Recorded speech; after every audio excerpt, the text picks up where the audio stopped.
So this presentation is about photography during the Civil War. So, on April 15, 1861, Abraham Lincoln called his troops to battle and the war began.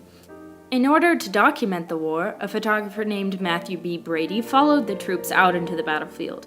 But he only saw the first battle, where in the Union's defeat all his equipment and supplies were stolen from him.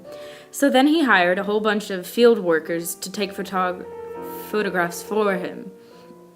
He goes on to create thousands of photographs that would be known for decades to come. He was also known as the king of the Civil War photography, and most of the pictures you see today of the Civil War are his own. Because the battlefields were so hazardous and the process of photography was so laborious at the time, only still shot and stage photos were possible. Anything that was in action in the battlefield was impossible.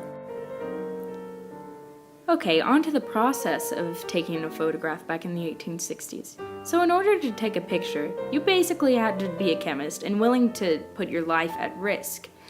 The process was called wet plate collodion process, and even if you were well practiced in it, it was still very challenging. So first, the photographer had to make several solutions, including a collodion solution, an ethyl ether solution, a silver bath, and a developer.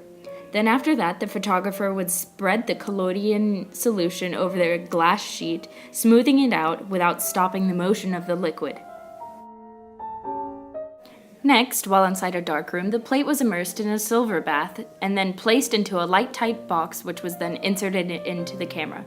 Then the lens cover was removed for several seconds, exposing the plate to the light, causing the collodion and the silver to react, and an image was created on the glass sheet. After replacing the lens cover, the photographer took the glass plate back inside his darkroom and poured a developing solution over top of it. And then the glass plate was soaked in a fixing solution in order for the image to be fully developed. Also on the rise during the 1860s was another type of photography called stereo view or stereograph photography. The stereo view is actually two photographs taken from slightly different angles, one from the right and one from the left.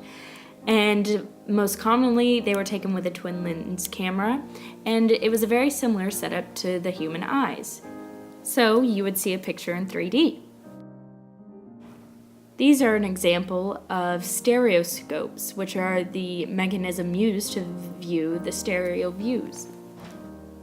These are some examples of stereographs where the two images, left and right, are flickered back and forth in order to give you a good feel of what the 3D image would look like.